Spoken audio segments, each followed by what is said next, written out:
പിതാവിൻ്റെയും പുത്രൻ്റെയും പരിശുദ്ധാത്മാവിൻ്റെയും നാമത്തിൽ ആമേൻ. ഉറവിടങ്ങളിലേക്ക് ഏറ്റവും സ്നേഹത്തോടെ ഒരിക്കൽ കൂടി നിങ്ങളെ സ്വാഗതം ചെയ്യാൻ എനിക്ക് അതിയായ സന്തോഷമുണ്ട്. ദൈവം നമുക്ക് തരുന്ന അനുഗ്രഹീതമായ ഈ വചന പഠനത്തിൻ്റെ നിമിഷങ്ങളെ ഓർത്ത് നമുക്ക് ദൈവത്തിന് നന്ദി പറയാം, ദൈവത്തെ മഹത്വപ്പെടുത്താം. യോഹന്നാൻ്റെ സുവിശേഷത്തിൻ്റെ 7-ാം അധ്യായത്തിൻ്റെ 31 വരെയുള്ള വചനങ്ങളാണ് നാം മനസ്സിലാക്കാൻ ശ്രമിച്ചത്. ഇന്ന് യോഹന്നാൻ 7-ാം അധ്യായം 32 മുതലുള്ള വാക്യങ്ങൾ നമ്മൾ പഠിക്കാൻ ഒരുങ്ങുന്നു. വചനത്തിൻ്റെ അമ്മയായ നമ്മുടെ അമ്മയായ പരിശുദ്ധ കന്യകാമാതാവിൻ്റെ മധ്യസ്ഥത ഈ ശുശ്രൂഷയിൽ നമുക്ക് യാചിച്ച് പ്രാർത്ഥിക്കാം. കൃപ നിറഞ്ഞ മറിയമേ, സമാധാനം. കർത്താവ് അങ്ങയോടുകൂടെ സ്ത്രീകളിൽ അങ്ങ് അനുഗ്രഹിക്കപ്പെട്ടവളാകുന്നു. അങ്ങയുടെ ഉദരഫലമായ കർത്താവ് ഈശോ മിശിഹ വാഴ്ത്തപ്പെട്ടവനാകുന്നു. പരിശുദ്ധ മറിയമേ, തമ്പുരാൻ്റെ അമ്മയെ, പാപികളായ ഞങ്ങൾക്ക് വേണ്ടി ഇപ്പോഴും എപ്പോഴും ഞങ്ങളുടെ മരണസമയത്തും തമ്പുരാനോട് അപേക്ഷിച്ചു വരണമേ. ആമേൻ. എല്ലാവർക്കും ദൈവത്തിൻ്റെ കൃപകൾ ഞാൻ പ്രത്യേകം പ്രാർത്ഥിച്ചുകൊണ്ട് ഇന്നത്തെ വചന പഠനം ആരംഭിക്കുകയാണ്. യോഹന്നാൻ 7:32. ജനക്കൂട്ടം അവനെക്കുറിച്ച് പിറുപിറുക്കുന്നത് പരിസേയർ കേട്ടു. പുരോഹിത പ്രമുഖന്മാരും പരിസേയരും അവനെ ബന്ധിക്കാൻ സേവകരെ അയച്ചു. ഞാൻ നിങ്ങളോട് കഴിഞ്ഞ എപ്പിസോഡിൽ പറഞ്ഞിരുന്നു, പരിസേയരും പുരോഹിത പ്രമുഖന്മാരും തമ്മിൽ ധാരണാപിശകുകൾ ഉണ്ടായിരുന്നു. കാഴ്ചപ്പാടുകളിൽ വ്യത്യാസമുണ്ടായിരുന്നു. യോജിച്ച് പ്രവർത്തിക്കാനാകാത്ത വിധം ദൈവശാസ്ത്രപരമായി ആശയപരമായി 2 ധ്രുവങ്ങളിൽ നിന്നിരുന്ന, അകലങ്ങളിൽ നിന്നിരുന്ന ഈ മനുഷ്യർ യേശുവെന്ന നീതിമാനെതിരായി ഒരുമിച്ച് ചേരുകയും അവർ ഒറ്റക്കെട്ടായി യേശുവിനെ വധിക്കാൻ പരിശ്രമിക്കുകയും ചെയ്തു. തിന്മ ഒരു രൗദ്രഭാവം പൂണ്ട് തിന്മയോട് ചേർന്ന് നിൽക്കുന്ന എല്ലാവരും ഒന്നാകുന്ന ഒരു അന്ത്യകാല പ്രവണതയുടെ സൂചനകളായി കൂടി നമുക്കിതിനെ വായിച്ച് എടുക്കാം. ദൈവ മക്കൾക്ക് എതിരെ, സഭയ്ക്ക് എതിരെ, യേശുവിനെ ആരാധിക്കുന്ന രക്ഷകനായി ദൈവമായി ഏറ്റുപറയുന്നവർക്കെതിരെ രൂപപ്പെട്ടു വരുന്ന ഒരു തിന്മയുടെ സംഘാതഭാവത്തെ സൂചിപ്പിക്കാൻ കൂടി, മനസ്സിലാക്കാൻ കൂടി ഈ ഭാഗം നമ്മളെ സഹായിക്കും. 33-ാമത്തെ വാക്യത്തിൽ നമ്മൾ വീണ്ടും കാണുകയാണ്. 33-ാമത്തെ വാക്യം, യേശു പറഞ്ഞു, അല്പസമയം കൂടി ഞാൻ നിങ്ങളോട് കൂടെയുണ്ട്. അതിനുശേഷം ഞാൻ എന്നെ അയച്ചവൻ്റെ അടുത്തേക്ക് പോകും. നിങ്ങൾ എന്നെ അന്വേഷിക്കും, കണ്ടെത്തുകയില്ല. ഞാൻ ആയിരിക്കുന്നിടത്ത് വരാൻ നിങ്ങൾക്ക് സാധിക്കുകയില്ല. ഞാൻ ആയിരിക്കുന്നിടത്ത് വരാൻ നിങ്ങൾക്ക് സാധിക്കുകയില്ല. ഇവിടെ യേശുവിനെ ബന്ധിക്കാനായിട്ട് ആളുകൾ വരുമ്പോൾ, അറസ്റ്റ് ചെയ്യപ്പെടാനുള്ള ഒരു സാഹചര്യത്തിന് മുമ്പിൽ നിൽക്കുമ്പോൾ യേശു ഇപ്പോൾ ചിന്തിക്കുന്നത് തൻ്റെ മരണത്തിന് ശേഷമുള്ള കാര്യങ്ങളെക്കുറിച്ചാണ്. അതായത് മരണത്തിനപ്പുറമുള്ള കാര്യങ്ങളെക്കുറിച്ചുള്ള ധാരണ എപ്പോഴും യേശുവിൻ്റെ ഹൃദയത്തിൽ ഉണ്ടായിരുന്നു. ഇത് നമ്മളിനി വായിച്ച് തുടർന്ന് വരുന്ന ഓരോ അധ്യായങ്ങളിലും പ്രകടമായി യേശുവിൻ്റെ അധരങ്ങളിൽ നിന്ന് നമുക്ക് കേൾക്കാൻ കഴിയും. അതായത് താൻ വധിക്കപ്പെടുമെന്നും അടക്കപ്പെട്ടതിന് ശേഷം 3-ാം ദിവസം ഉയർത്തെഴുന്നേൽക്കുമെന്നും പിതാവിൻ്റെ അടുത്തേക്ക് ആരോഹണം ചെയ്യുമെന്നും മഹത്വത്തിൽ പിതാവിനോടൊപ്പം ആയിരിക്കുമെന്നും ഉള്ള കൃത്യമായ ധാരണകൾ യേശുവിന് ഉണ്ടായിരുന്നതുകൊണ്ടാണ് കർത്താവായ യേശുവിന് ഈ പ്രതിബന്ധങ്ങളെ, ഇപ്പോൾ യേശു നേരിടുന്ന പ്രതിബന്ധങ്ങളെ അനായാസമായി അതിജീവിക്കാൻ കഴിഞ്ഞത്. മരണത്തിന് അപ്പുറമുള്ള ജീവിതത്തെക്കുറിച്ചുള്ള ഒരു കാഴ്ചയും കാഴ്ചപ്പാടും, മരണത്തിനപ്പുറത്തേക്കുള്ള ഒരു നോട്ടവും, ഈ ലോക വ്യവഹാര ജീവിതത്തിൻ്റെ ആയാസതകൾക്കപ്പുറത്തുള്ള നിത്യമായ നിലനിൽക്കുന്ന ഒരു കാലത്തിൻ്റെ അനായാസതയും ആണ് നമ്മളെ ഈ ഭൂമിയിൽ അനായാസമായി ജീവിക്കാൻ സഹായിക്കുന്നത്. അതുകൊണ്ട് തന്നെ നിത്യതയുടെ ഒരു പ്രകാശം ഹൃദയത്തിൽ കൊളുത്തപ്പെടാത്ത ഒരാളെ സംബന്ധിച്ച് ഇഹലോക ജീവിതം വലിയ ക്ലേശങ്ങൾ നിറഞ്ഞതാണ്, ക്ലേശപൂർണ്ണമാണ്, ക്ലേശനിർഭരമാണ്. നമുക്ക് ഈ ലോകത്തിലെ ദുഃഖങ്ങളെ അതിജീവിക്കാനുള്ള പോംവഴിയും പരിഹാരമാർഗവും താൽക്കാലികമായി ഈ ലോകത്തിൽ തന്നെ നമ്മൾ കണ്ടെത്തുന്ന ഉപശാന്തികളാകരുത്. മറിച്ച് ദൈവികമായ സാന്ത്വനമാണ് മനുഷ്യൻ്റെ ദുഃഖങ്ങൾക്ക് നിലനിൽക്കുന്ന ആശ്വാസം തരുന്നത്. ഉദാഹരണത്തിന്, ഇപ്പോൾ യേശുവിന് സംഭവിക്കുന്നത് പോലെ അപ്രതീക്ഷിതമായി ഉണ്ടാകുന്ന ഒരു പ്രതിസന്ധി താൻ ആരുടെ നന്മയ്ക്കായി കടന്നു വന്നിരിക്കുന്നോ, താൻ ആരെ രക്ഷിക്കാൻ തൻ്റെ ദൈവത്വം ഉപേക്ഷിച്ച് മനുഷ്യനായി മാറിയിരിക്കുന്നോ, ആ മനുഷ്യരുടെ ഭാഗത്തു നിന്നുണ്ടാകുന്ന കൃതജ്ഞതയും നന്ദിയില്ലായ്മയും, ആ മനുഷ്യരുടെ ഭാഗത്തു നിന്നുണ്ടാവുന്ന ക്രൂരമായ പ്രതികരണങ്ങളും ഒരു സാധാരണ നന്മ നിറഞ്ഞ മനുഷ്യൻ്റെ ഹൃദയത്തെ വല്ലാതെ ഉലയ്ക്കുകയും തകർക്കുകയും ചെയ്യുന്ന പശ്ചാത്തലമാണ് യേശു കടന്നു പോകുന്നത്.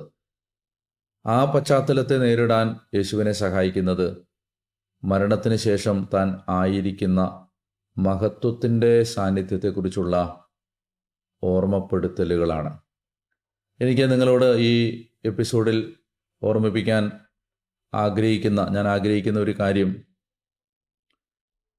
നമ്മുടെ ഹൃദയത്തിൽ എപ്പോഴും ഈ ലോകത്തിനപ്പുറത്തുള്ളൊരു ജീവിതത്തെക്കുറിച്ചുള്ള, നിലനിൽക്കുന്ന നിത്യമായൊരു കാലത്തെക്കുറിച്ചുള്ള ധാരണകളും ബോധ്യങ്ങളും ചിന്തകളും ഉണ്ടാകണം.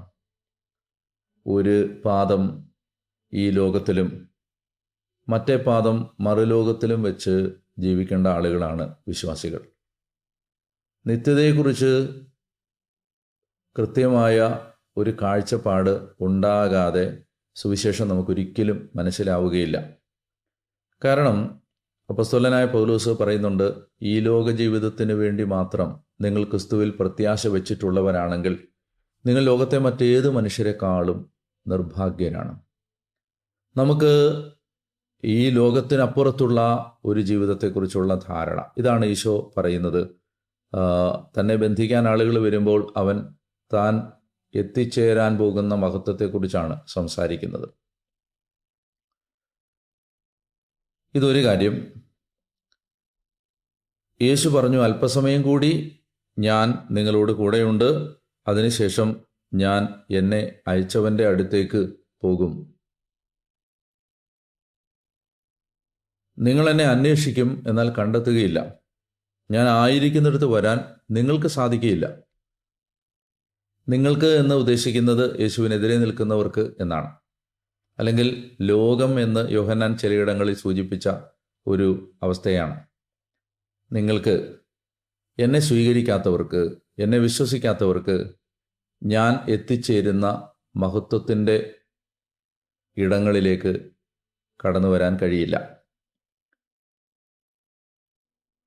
പക്ഷെ അതേസമയം യേശു പലയിടങ്ങളിലായി ഇതിനോടകം തന്നെ സൂചിപ്പിച്ചിട്ടുണ്ട്, ഞാൻ ആയിരിക്കുന്നിടത്ത് നിങ്ങൾ ആയിരിക്കും, നിങ്ങൾ എത്തിച്ചേരും.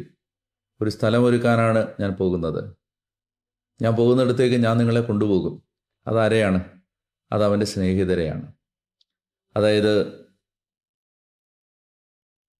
കൃത്യമായി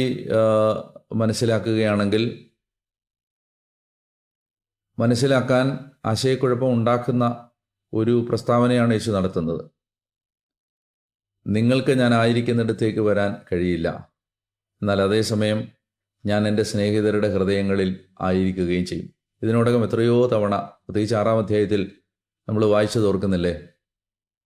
ഞാനും പിതാവും അവരിൽ വന്ന് വാസമുറപ്പിക്കും, അവർ എന്നിൽ വസിക്കും, ഞാൻ അവരിൽ വസിക്കും. എൻ്റെ ശരീരം ഭക്ഷിക്കുകയും രക്തം പാനം ചെയ്യുകയും ചെയ്യുന്നവർ എന്നിലും ഞാൻ അവരിലും വസിക്കും. അപ്പോൾ ഇതും ഈശോയുടെ ഉത്ഥാനത്തിന് ശേഷമുള്ള ആ ഈശോയുടെ ഉത്ഥിതമായ ശരീരത്തോടെ ഈശോ നമ്മളിൽ വസിക്കുന്ന, ഈശോ ദൈവമായി നമ്മളിൽ വസിക്കുന്ന കാര്യത്തെക്കുറിച്ചുള്ള സൂചനയാണ്. അപ്പോൾ നമ്മളിൽ ഈശോ, സ്നേഹിതരായ നമ്മിൽ ഈശോ ആയിരിക്കുകയും ചെയ്യും. എന്നാൽ യേശുവിനെ വെറുക്കുന്ന ഒരു ലോകത്തിന് യേശു ആയിരിക്കുന്നിടത്ത് എത്താൻ കഴിയുകയും ഇല്ല. ഇത് മനസ്സിലാകാത്തത് കൊണ്ട് അവർ വീണ്ടും ഈ വിഷയത്തെക്കുറിച്ച് തർക്കിക്കുകയാണ്.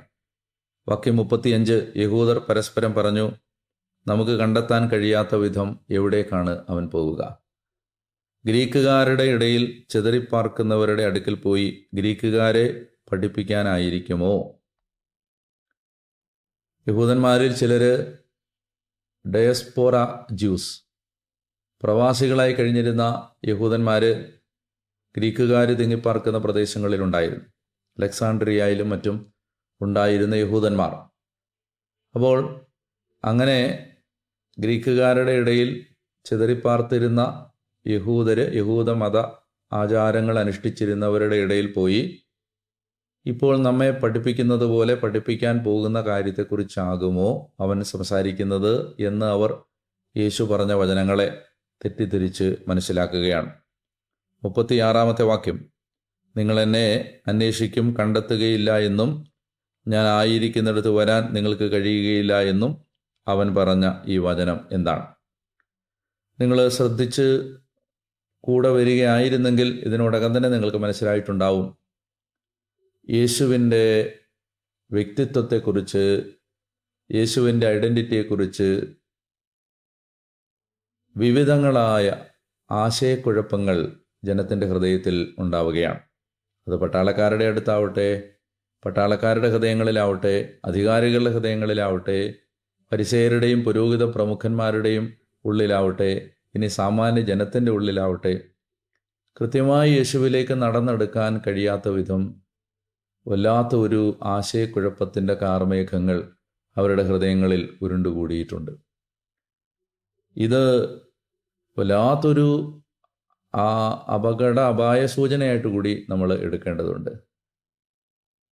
അതായത് ചോദ്യങ്ങളില്ലാതെ, സന്ദേഹങ്ങളില്ലാതെ യേശുവിനെ ഉള്ളു തുറന്ന്, ഉള്ളു വിട്ടുകൊടുത്ത് നിർമ്മലമായി സ്നേഹിക്കാൻ കഴിയുന്ന ഒരവസ്ഥയിൽ മാത്രമാണ് സുവിശേഷമാകുന്ന മരം ഫലം നിറഞ്ഞതായി മാറുന്നത്. യേശുവിലൂടെ വെളിപ്പെടുന്ന സ്വർഗീയ അനുഭവങ്ങൾ സിദ്ധിക്കുന്നത് ആർക്കാണ് എന്ന ഒരു വലിയ ചോദ്യമുണ്ട്. ക്രിസ്ത്യാനികളെന്ന് നാമമാത്രമായി കഴിയുന്ന ആളുകളുടെ ഹൃദയങ്ങളിൽ ഒരിക്കലും സുവിശേഷത്തിൻ്റെ ഹരിതാഭ ഉണ്ടാവുകയില്ല എന്ന് നമ്മൾ നന്നായിട്ട് മനസ്സിലാക്കേണ്ടതുണ്ട്. അതായത് മാമോദീസ സ്വീകരിച്ചു, പേരിന് മാത്രം ക്രിസ്ത്യാനികളായി ജീവിക്കുന്നു എന്ന അവസ്ഥയിൽ കഴിയുന്ന ആളുകൾക്കൊരിക്കലും ക്രിസ്തുവിനെ അവൻ്റെ തനിമയിൽ മനസ്സിലാക്കാൻ കഴിയില്ല. കോംപ്ലിക്കേറ്റഡ് അല്ല ഇത് ഗഹനമോ സങ്കീർണമോ അല്ല. നമ്മൾ യേശുവിനെ അനുഭവിക്കാൻ എന്താ ചെയ്യേണ്ടതെന്ന് ചോദിച്ചാൽ, നിർമ്മലമായി അന്ധമായി അവൻ പറയുന്ന കാര്യങ്ങളെ വിശ്വസിക്കുകയും അവൻ ചെയ്ത കാര്യങ്ങളെ വിശ്വസിക്കുകയും ചെയ്യുക എന്നുള്ളതാണ്. ചോദ്യം ചെയ്യാതെ യേശുവിൻ്റെ പിന്നാലെ പോവുക എന്നുള്ളതാണ്. 100% അവനെ ട്രസ്റ്റ് ചെയ്യാൻ തയ്യാറാവുക എന്നുള്ളതാണ്. അപ്പോൾ ഇതിന് സാധിക്കാതെ വന്നാൽ നമുക്കൊരിക്കലും യേശുവിൻ്റെ ആ മനോഹാരിത, ലാവണ്യം, സൗന്ദര്യം മനസ്സിലാവുകയില്ല. ദുരന്തം എന്താണെന്നറിയാമോ? ഈ യേശുവിൻ്റെ സൗന്ദര്യം മനസ്സിലാകാതെ വന്നാൽ ക്രിസ്തീയത വളരെ ബോറാണ്. ക്രിസ്ത്യാനിറ്റി ഭയങ്കര ഭാരമുള്ളതാണ്. ക്രിസ്ത്യാനിറ്റി നമുക്ക് താങ്ങാൻ പറ്റാത്തൊരു നുകമാണ്. ഈ ക്രിസ്തു എന്ന ആ കൃപയുടെ പൂർണ്ണതയിൽ മാത്രമാണ്, ആ സ്നേഹത്തിൽ മാത്രമാണ് ഒരാൾ സുവിശേഷത്തിൻ്റെ ആ ഉന്മാദത്തിലേക്ക്, സുവിശേഷത്തിൻ്റെ ആ ഭ്രാന്തിലേക്ക്, സുവിശേഷത്തിൻ്റെ ആ ഭാരമില്ലായ്മയിലേക്ക് പ്രവേശിക്കുന്നത്. എനിക്ക് അറിഞ്ഞുകൂടാ എത്രമാത്രം നിങ്ങളുടെ ഹൃദയങ്ങളിലേക്ക് ഇത് പ്രവേശിക്കുന്നുണ്ടെന്ന്. എപ്പോഴും ഒരു പ്രാർത്ഥനയാണ് ആവശ്യം. അതായത് ചോദ്യം ചെയ്യാതെയും സംശയിക്കാതെയും വിമർശിക്കാതെയും ആശയക്കുഴപ്പങ്ങളില്ലാതെയും നിർമ്മലമായി ഈ ചുങ്കസ്ഥലത്ത് നിന്ന് തൻ്റെ മേശവലിപ്പ്, തുറന്നിട്ടിരുന്ന ആ മേശവലിപ്പും അതിനകത്ത് നിറഞ്ഞിരുന്ന പണവും ഒക്കെ ഇങ്ങനെ വലിച്ചടച്ച് പൂട്ടി ആ താക്കോലും മേശപ്പുറത്തിട്ടിട്ട് ചുങ്കസ്ഥലത്ത് നിന്ന് നിർനിമേഷനായി അവനെ തന്നെ നോക്കി നിന്ന് ഇരിപ്പിടത്തിൽ നിന്ന് എഴുന്നേറ്റ് അവൻ്റെ പിന്നാലെ ഈ കുഴലൂത്തുകാരൻ്റെ പിന്നാലെ പോകുന്ന കുട്ടികളെ പോലെ നടന്നുപോയ ഒരു മത്തായിയെ നിങ്ങൾ ഓർക്കുന്നില്ലേ? ഈ കാണാൻ വേണ്ടി ആഗ്രഹിച്ച മരത്തിൽ കയറിയിരുന്നിട്ട് നിൻ്റെ കൂടെ ഇന്ന് ഞാൻ താമസിക്കാമെന്ന ഒരു ജന്മത്ത് സങ്കല്പിച്ചിട്ടില്ലാത്ത ഒരു സ്വർഗീയ വാഗ്ദാനത്തിൻ്റെ മനോഹരമായ ഒരു പൂവ് വെച്ച് നീട്ടുമ്പോൾ എല്ലാം മറന്ന് നെഞ്ചു വരച്ച് കാലു വരച്ച് മരത്തേന്ന് വെപ്രാളപ്പെട്ടിറങ്ങി വന്ന് അവൻ്റെ പിന്നാലെ സ്വന്തം വീട്ടിലേക്ക് നടന്നുപോയൊരു ശക്കയൂസിനെ നിങ്ങൾ ഓർക്കുന്നില്ലേ? അതായത് ഈ അന്ധമായി കണ്ണടച്ച് പുറകെ പോകണം. അപ്പോൾ അത് ഒരിക്കലും ജഡത്തിൻ്റെ സ്വാഭാവിക ശക്തിയിൽ സാധിക്കില്ല. അത് സ്വാഭാവിക മനുഷ്യന്, അല്ലെങ്കിൽ പൗലോസപ്പോസ്തലൻ പറയുന്ന ലൗകിക മനുഷ്യന്, ജഡിക മനുഷ്യന് അത് സാധിക്കില്ല. അതെപ്പോഴും ആത്മാവിൻ്റെ ഒരു മിഴി അകത്ത് തുറന്ന് കിട്ടാതെ പറ്റില്ല. കൃപയിൽ മാത്രമാണ്. വിശ്വാസം വഴി, എഫേസ്യോസ് 2:8, വിശ്വാസം വഴി കൃപയാലാണ് നിങ്ങൾ രക്ഷിക്കപ്പെട്ടത്. ഈ ആത്മീയ നേത്രങ്ങൾ തുറക്കപ്പെടുന്നത് ഒരു കൃപയിൽ മാത്രമാണ്. അതുകൊണ്ട് ഇന്ന് ഈ വചനം കേട്ടുകൊണ്ടിരിക്കുമ്പോൾ പ്രിയ സഹോദര സഹോദരി, കർത്താവായ യേശുവിനെ സ്വീകരിക്കുക എന്നുള്ളതാണ് ഈ ലോകത്തിൽ വെച്ച് ഒരു മനുഷ്യന് നേടാവുന്ന ഏറ്റവും വലിയ നേട്ടം. ഈ ലോകത്തിൽ വെച്ച് ഒരു മനുഷ്യന് സ്വന്തമാക്കാവുന്ന ഏറ്റവും വലിയ നേട്ടം ക്രിസ്തുവാണ്. അതിനപ്പുറം ഈ ലോകത്തിൽ നമുക്കൊന്നും നേടാനില്ല. എന്തിനാണ് സത്യത്തിൽ ജീവിക്കാൻ അനുവദിച്ചത്? എന്തിനാണ് അമ്മയുടെ ഗർഭപാത്രത്തിൽ നിന്ന് ഈ മോഹന ഭൂമിയിലേക്ക് പിറന്നു വീഴാൻ ദൈവം നമുക്ക് അവസരം തന്നത്? എന്തിനാണെന്നറിയാമോ? ക്രിസ്തുവിനെ അറിയാൻ, ക്രിസ്തുവിനെ പരിചയപ്പെടാൻ, ക്രിസ്തുവിനോടൊപ്പം വരാൻ പോകുന്ന ഒരു ലോകത്തിൻ്റെ ശാദ്വല തീരങ്ങളിലേക്ക് നടന്നു പോകാൻ. അതിനാണ് ഈ ഭൂമിയും ഈ ജീവിതവും. 80, 90, 100, 110 വയസ്സൊക്കെ നീളുന്ന ഒരു ജന്മത്തിനിടയിൽ ഈ ദൈവപുത്രനെ കണ്ടുമുട്ടാൻ ഇടയായില്ലെങ്കിൽ, അല്ലയോ ആ ജീവിതം എത്രയോ എത്രയോ ഭാഗ്യം കെട്ട ജീവിതമാണ്. അതെത്രയോ പരാജയപ്പെട്ടു പോയൊരു ജീവിതമാണ്. ക്രിസ്തുവിനെ അറിയാൻ പറ്റാതെ പോയി. അതുകൊണ്ട് നിങ്ങളൊരു വിശ്വാസിയാണെങ്കിലും നിങ്ങളൊരു അവിശ്വാസിയാണെങ്കിലും, ഞാൻ ഈ വചന വ്യാഖ്യാനം നടത്തുന്നതിലൂടെ ഒരു സുവിശേഷകൻ്റെ റോളിൽ നിന്നുകൊണ്ട് നിങ്ങളോട് പറയാൻ ആഗ്രഹിക്കുന്നു. ക്രിസ്തു എന്ന ഈ പൊന്നാണയത്തെ കണ്ടെത്താൻ എല്ലാം വിറ്റിറങ്ങിയ, തനിക്കുണ്ടായിരുന്നത് മുഴുവൻ വിറ്റ് ആ നിധി അന്വേഷിച്ചു പോയ ഒരു മനുഷ്യൻ്റെ കഥ സുവിശേഷം പറയുന്നത് പോലെ, ക്രിസ്തു എന്ന ഈ മഹാനിധി, ഈ അമൂല്യനിധി അന്വേഷിച്ച് ഇറങ്ങിത്തിരിക്കാൻ പറ്റുന്ന ഒരു നിർമ്മല വിശ്വാസത്തിൻ്റെ തുറവി ഉണ്ടാകാൻ സ്വർഗം കനിയണമേ എന്ന് പ്രാർത്ഥിക്കണം. 6-ാം അധ്യായത്തിൽ ഓർക്കുന്നുണ്ടാവും, 3 തവണയാണ് നാം വായിച്ചത്. പിതാവിൽ നിന്ന് വരം ലഭിച്ചാലല്ലാതെ, സ്വർഗത്തിൽ നിന്ന് വരം ലഭിച്ചാലല്ലാതെ, പിതാവ് ആകർഷിച്ചാലല്ലാതെ ഇത് ആർക്കും സാധിക്കുകയില്ല. അപ്പം നമ്മൾ നിങ്ങൾ യേശുവിനെ അടുത്ത് അറിയാൻ ഒരു അവസരം കിട്ടിയ ഒരാളാണെങ്കിൽ എപ്പോഴും അതിനോട് നന്ദിയുള്ളവരായിരിക്കണം. കാരണം ഈ 6-ാം അധ്യായം, ഈ 36 വരെയുള്ള വാക്യങ്ങൾ വല്ലാതെ ഇടറിപ്പോയ മനുഷ്യരുടെ, ക്രിസ്തു ആരാണെന്ന് നിർണ്ണയിക്കാൻ കഴിയാത്ത വിധം വിഭജിക്കപ്പെട്ടു പോയ മനുഷ്യരുടെ വേദനാജനകമായ ചിത്രങ്ങൾ വരച്ചാണ് നമ്മളെ കാണിച്ചു തന്നത്. അത് വെറുതെ ഇങ്ങനെ ഒരു അലസ വായനയിൽ വായിച്ചു കളയാനുള്ളതല്ല. നമുക്ക് ഈ വിരസ നേരങ്ങളിൽ വെറുതെ മറിച്ചു നോക്കാനുള്ള വാക്യങ്ങളല്ലിത്. ഒരു ജീവിതം മുഴുവൻ ഈ വാക്യങ്ങൾക്കകത്ത് വിറങ്ങലിച്ച് കിടപ്പുണ്ട്. അതുകൊണ്ടാണ് അത്രയും ഗൗരവത്തോടെ എടുക്കണമെന്ന് ആവശ്യപ്പെടുന്നത്. പ്രിയപ്പെട്ട സഹോദരി സഹോദരന്മാരെ, ഈ ക്രിസ്തുവിനെ സംബന്ധിച്ചുള്ള ആശയക്കുഴപ്പങ്ങൾ നഷ്ടപ്പെടുത്തി കളയുന്നത് നിത്യതയാണ്. ക്രിസ്തുവിനെക്കുറിച്ചുള്ള ബോധ്യങ്ങളിലെ ശരിയില്ലായ്മ നമുക്ക് നഷ്ടപ്പെടുത്തി കളയുന്നത് നിത്യതയാണ്. അതുകൊണ്ട് നിത്യത നഷ്ടപ്പെടുത്തുന്ന തീരുമാനങ്ങളിലേക്ക് വീണു പോകുന്നതിന് പകരം നമുക്ക് കയ്യെത്തി പിടിക്കാവുന്ന ഒരകലത്തിൽ അവൻ്റെ വിരൽത്തുമ്പുകൾ ഇങ്ങനെ നമുക്ക് നേരെ നീട്ടപ്പെട്ട് നിൽക്കുമ്പോൾ നമുക്ക് ആ കരങ്ങളിൽ പിടിച്ച് നിലനിൽക്കുന്ന ഒരു ലോകത്തിലേക്ക് നടന്നു പോവാം.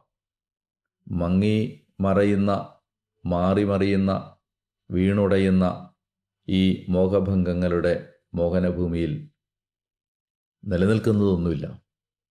ക്ഷണികമാണ്. അപ്പോസ്തലനായ പൗലോസ് റോമാലേഖനം 8 പറയുന്നത് പോലെ അത് വ്യർത്ഥതയ്ക്ക്, അത് ജീർണതയ്ക്ക് അടിമപ്പെട്ടിരിക്കുന്നു. It has been subjected to futility. വ്യർത്ഥതയ്ക്ക് അടിമപ്പെട്ടിരിക്കുന്നു. ഈ വ്യർത്ഥത എന്ന് പറയുന്ന വാക്കിന് ബൈബിള് പറയുന്ന ഒരു ഓപ്പോസിറ്റ് ഒരു വാക്കുണ്ട്. അതാണ് മഹത്വം. ജെറമിയായിൽ പറയും, സമയമുണ്ടെങ്കിൽ നിങ്ങൾ ജെറമിയ 2 വായിക്കണം. ജെറമിയായി പറയും, എൻ്റെ ജനം വ്യർത്ഥതയ്ക്ക് വേണ്ടി തങ്ങളുടെ മഹത്വം കൈവെടിഞ്ഞു. മഹത്വത്തിൻ്റെ ഓപ്പോസിറ്റ് നിൽക്കുന്നതാണ് വ്യർത്ഥത, നിലനിൽപ്പില്ലാത്ത കാര്യങ്ങൾ. ഈ ഭൂമിയിൽ എല്ലാം വേണം. ആരോഗ്യം വേണം, പണം വേണം, പേര് വേണം, ബന്ധങ്ങൾ വേണം, എല്ലാം വേണം. പക്ഷേ അതെല്ലാം അത്തരം ജീവിത കാമനകളിലൂടെ കടന്നു പോകുന്ന കാലങ്ങളിലെല്ലാം ഓർക്കണം, ഇതിന് നിലനിൽപ്പില്ല. ഇത് ഇത്രയേ ഉള്ളൂ. തൊട്ടടുത്ത വളവിൽ മാഞ്ഞു പോകുന്ന മനോഹരമായ യാഥാർത്ഥ്യങ്ങൾ. മാഞ്ഞു പോകുന്നതാണ്, മനോഹരമാണ്, പക്ഷേ നിലനിൽപ്പില്ല. അതുകൊണ്ട് ഈ ഭൂമി നൽകുന്ന നന്മകളെ ഒന്നും നിഷേധിക്കാതെ നടന്നു നീങ്ങണം. പക്ഷേ നോട്ടം എപ്പോഴും മുകളിൽ ആയിരിക്കുകയും വേണം. നല്ല ഒരു ദിവസം നിങ്ങൾക്കുണ്ടാവട്ടെ എന്ന് ഞാൻ പ്രാർത്ഥിക്കുന്നു. ഇനി 37 മുതലുള്ള വാക്യങ്ങൾ പരിശുദ്ധാത്മാവിനെക്കുറിച്ചാണ്. കുറേ കൂടി ആഴമായ വിശദീകരണങ്ങൾ, കുറേ പരന്ന വിശദീകരണങ്ങൾ ആവശ്യമുണ്ട്. അതുകൊണ്ട് അടുത്ത എപ്പിസോഡിൽ നമുക്കത് കാണാം. നിങ്ങളുടെ അടുത്ത് വന്ന് ഇങ്ങനെ വചനം പഠിപ്പിക്കാൻ ദൈവം തരുന്ന ഒരു അനുഗ്രഹത്തിന് ഞാൻ എപ്പോഴും ദൈവത്തോട് നന്ദിയുള്ളവനാണ്. ഒരു നല്ല ദിവസം ഉണ്ടാവട്ടെ. ഇനി അടുത്ത എപ്പിസോഡിൽ കണ്ടുമുട്ടുന്നത് വരെ സന്തോഷത്തോടെ ഇരിക്കുക, ആരോഗ്യത്തോടെ ഇരിക്കുക, പരസ്പരം പ്രാർത്ഥിക്കുക. കൂടുതൽ വചനത്തിൻ്റെ പ്രകാശം ലഭിക്കാൻ നമുക്ക് നമ്മെ വചനത്തിൻ്റെ പാദങ്ങളിൽ അടിയറവ് വെച്ച് മുന്നോട്ട് പോകാം. എല്ലാവർക്കും അനുഗ്രഹങ്ങൾ പിതാവിൻ്റെയും പുത്രൻ്റെയും പരിശുദ്ധാത്മാവിൻ്റെയും നാമത്തിൽ. ആമേൻ.